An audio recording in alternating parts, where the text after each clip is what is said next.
Hey, so Dirty Grandpa is about Zac Efron and Robert De Niro as grandfather and grandson that go on a road trip after the passing of Zac Efron's grandmother. And De Niro is, mourning, but not in the way that you would expect. Now, it's got a bad grandpa-esque, kind of premise, but it's different in execution, for one, because of, Efron's character being older and not a minor. So, but yeah, and it's like a road trip comedy too. That's kind of it's like Bad Grandpa, and it actually sort of reminds me of Tammy in a way too. And if you've seen those two movies, you'll kind of understand what I mean. But this movie, though, I think the best selling points are the two leads, and besides in the premise too, because the fact that it's Robert De Niro and Efron in the mix as this grandfather who's embarking on this road trip since he's getting up there in age, and he wants to kind of feel young again and literally get laid while he's still got a few good years left in him. So, and Efron, basically Efron kind of plays the straight man this time to Robert De Niro's sort of crazy and very loose, foul-mouthed grandpa.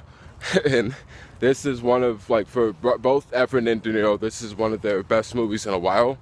And their chemistry is good.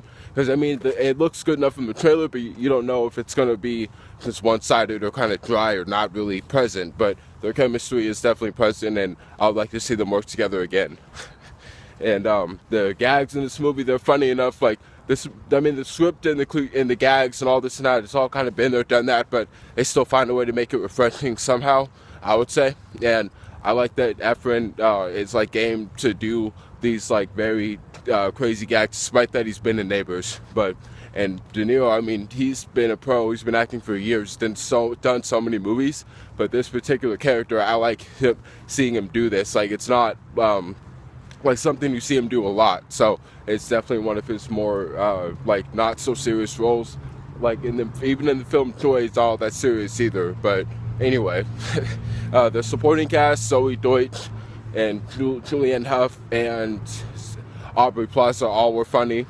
And mainly Aubrey Plaza, she was funny, but Deutsch and Hough were good enough for what they were supposed to do, playing a love interest and a love disinterest.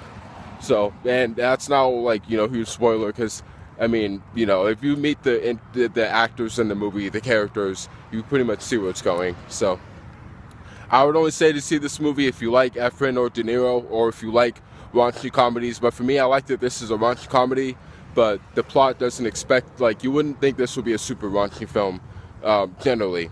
But as much as I do think it was funny and entertaining, this you can literally, again, see it at home if you like.